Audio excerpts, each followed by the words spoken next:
presented by Caltech.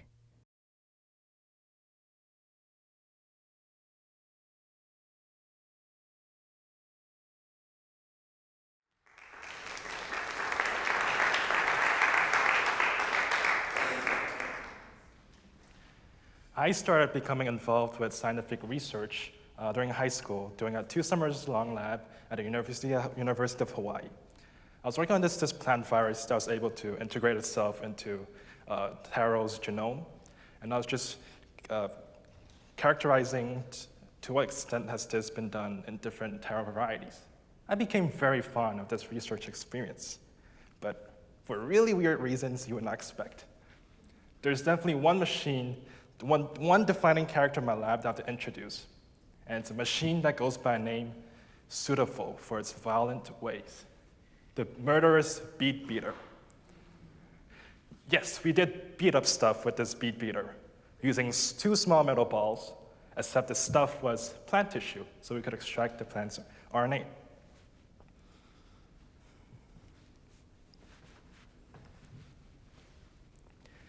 Now, the first step to using this machine is you put these 2 very deceptively small steel beads of doom into a very tight microtube. Boop.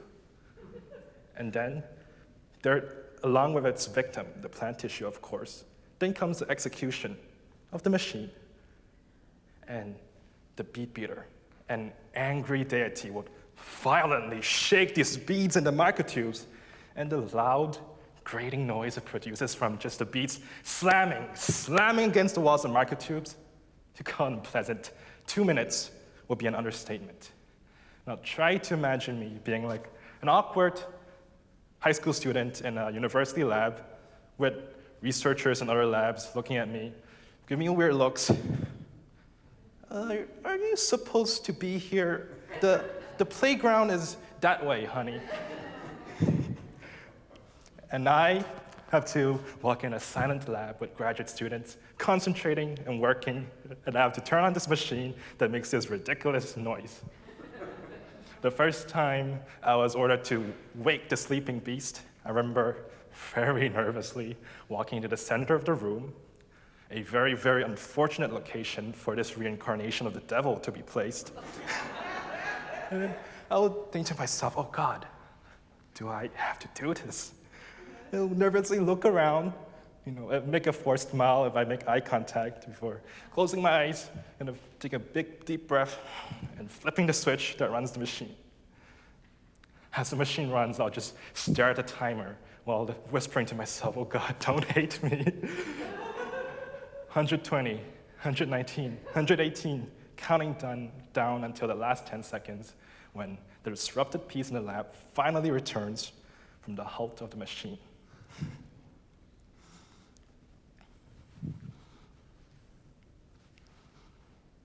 I think the most joyous moments in the lab are probably just those brief seconds of happiness, the relief when the machine ended. Perhaps because they felt pity for this obviously out-of-place kid, or because they were just very kind people. But the amazing people in the lab eventually managed to turn this otherwise inconveniencing and disruptive moment into a long-running joke and a bonding experience for all of us. One of them would tease, oh, prepare yourselves, or Lionel's about to make the baby cry again. And another would joke, hey, at least the loud noise blocks the existential crisis my mind's going through. I think he was joking, but when people are trying to complete their theses these days, you will never know. And soon, as the weeks progressed, the bead beater became an act of mischief for which we were all complicit. And I would never imagine saying this, but the bead beater was a positive influence in the lab after all. And another fun moment in the lab was when I was learning how to run gels during gel electrophoresis, and I was able to discover an amusing sense of identity for myself. This is a process where you want to pipette DNA into holes in gels called wells. And it's very important that you want to do it fast as well as being precise, because you don't want to miss the well, yet you don't want to also wait too long and have all the DNA diffuse out.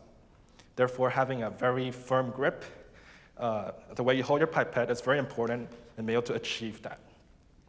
Now, I know researchers all have some different methods of doing this, of holding the pipette. I've been shown countless methods.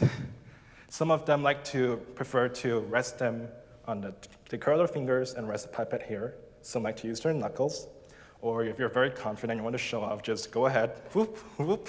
But no, I have naturally very unsteady hands. So I found some methods work better than others, but I was unable to find a perfect match. So one day I just sat down, just devote 1 hour, all right, to find my perfect match.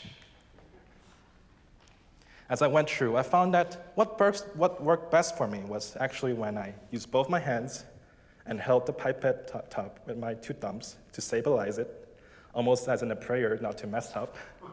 Or if I did mess up, rather like a samurai about to commit seppuku out of shame.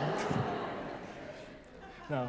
In a lab with such a standard protocol to follow, being able to find this nifty trick that worked for me gave me a tremendous joy.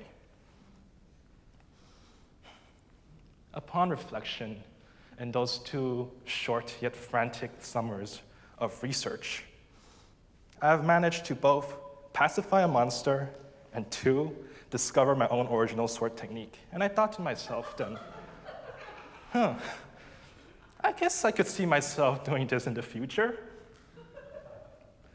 And I'm proud to say I've not made the wrong decision.